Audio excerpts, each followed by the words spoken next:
Obraz, o którym chciałbym Państwu opowiedzieć, to anonimowe zdjęcie pochodzące z pierwszej ćwierci XX wieku, znajdujące się w kolekcji Muzeum Fotografii w Krakowie. Zdjęcie przedstawia zbiory Feliksa Mangi Jasińskiego, które wypełniają jego krakowskie mieszkanie na rogu ulicy Świętego Jana i Rynku. Sam Manga był niezwykle barwną postacią, człowiekiem wielu różnych talentów, a przede wszystkim kolekcjonerem, który wspierał młodopolskich artystów oraz, i co jest najważniejsze, promował nad Wisłą mało wówczas znaną sztukę japońską.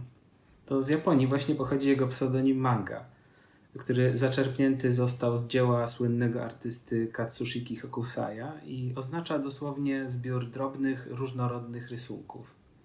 Jasiński niezwykle cenił tego typu drobne szkice jako najbardziej swobodną formę ekspresji, zupełnie odmienną od bardziej wystudiowanych, ukończonych dzieł. Manga w ogóle sprzeciwiał się salonowej kulturnowości, sprzeciwiał się sztuce, która stara się w jakiś sposób odróżniać od życia codziennego. Wprost przeciwnie, dążył do tego, żeby sztuka z życiem codziennym się zlewała. I w tym duchu wypowiadał się trochę ironicznie, stwierdzając, że dla Japończyków twórczość artystyczna była rzeczą tak naturalną, że w przeciwieństwie do Polaków nie potrzebowali powoływać żadnego towarzystwa sztuki stosowanej. Dla kolekcjonera Japonia, której nawiasem mówiąc nigdy nie odwiedził, była cudowną krainą, jak się wyrażał.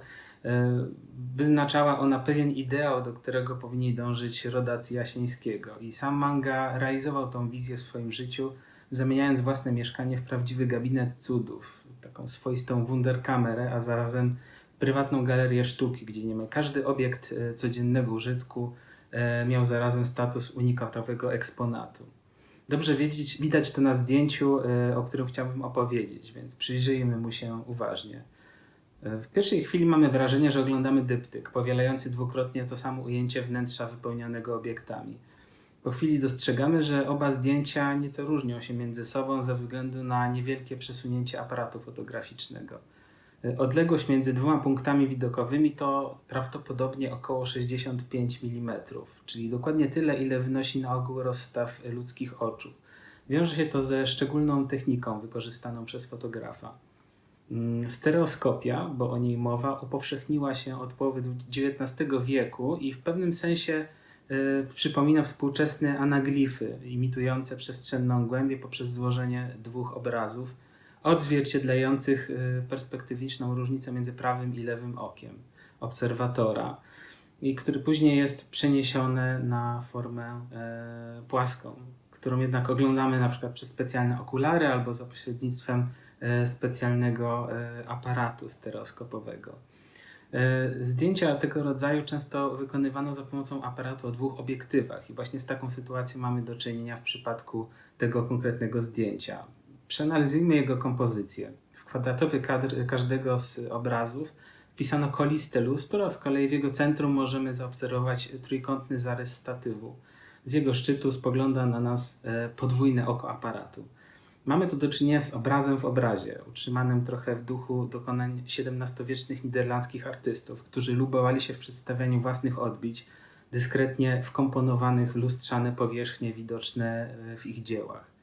W tym kontekście statyw z aparatem trochę przypomina malarską sztalugę. Nigdzie nie widzimy jednak samego fotografa. Może po uruchomieniu samowyzwalacza zdążył wyjść z salonu, a może ukrył się tuż przy lustrze, zaraz za krawędzią kadru. Próby odnalezienia śladów jego obecności są o tyle utrudnione, że pomieszczenie szczelnie wypełnione ogromną ilością obiektów imitujących ludzkie figury. Są to rzeźby, lalki, czasami zbroje. Ukryte w cieniu eksponaty zaczynają się sklejać w jakąś taką organiczną, jednorodną substancję, która może się nawet kojarzyć z porośniętymi koralowcami, obiektami we wnętrzu zatopionego galeonu, bo scena, którą oglądamy, przypomina trochę studnię bez dna, w której można zanurzyć się na dłuższą chwilę, do czego zachęcam również Państwa.